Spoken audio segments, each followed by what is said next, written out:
వందనాలు. అంతా హ్యాపీగా? కొన్ని నిమిషాలు మాత్రమే చెప్తాను. I came from Hyderabad.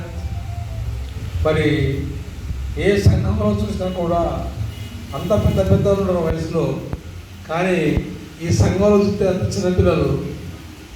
మంచిది, మీరు బాగా నేర్చుకోవాలి.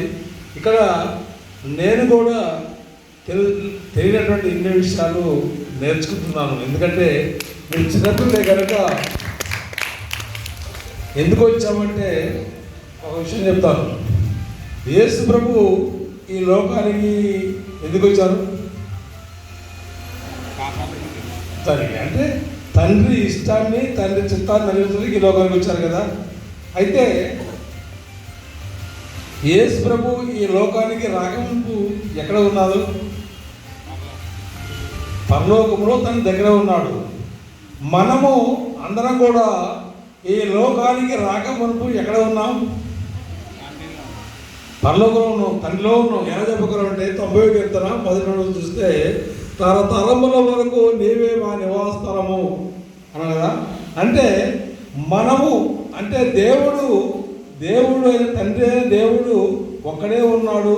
ఎన్ని కోట్ల యుగాలు మనకు తెలియదు, కానీ ఒంటరిగా ఉన్నటువంటి తండ్రి యేసు ప్రభుని కన్నాడు. తర్వాత పరిశుద్ధాత్మ, దేవదూతలు, కోట్ల మంది దేవతలు పరలోకములో దేవుణ్ణి ఆరాధించడానికి ఎన్నో కోట్ల మంది దేవతలు ఉన్నారు. ఈరోజు మనం ఏం చేస్తున్నామంటే, దేవుడు అనుకున్నది ఏంటంటే, దేవుణ్ణి ఆరాధించడానికి అన్ని కోట్ల మంది ఉండగా దేవుని ఆలోచిందంటే నా పిల్లలు ఆరాధన ఏంటంటే ఆయన పని చేయాలి. భూమి మీద పుట్టిన ప్రతి వాళ్ళు కూడా దేవుని వర్ణన పెడుతున్నారు.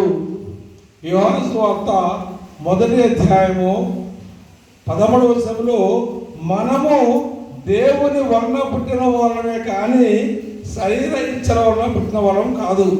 మనం ఏమనుకుంటామంటే సాధారణంగా తల్లిదండ్రులు కలయికలో పుడతాం అనుకుంటున్నారు. కాదు, దేవుడు అనుకుంటే మనం వచ్చాం. దేవుడు అమ్మాయి కావాలంటే అమ్మాయే పుడుతుంది, అబ్బాయి కావాలంటే అబ్బాయే పుడుతుంది.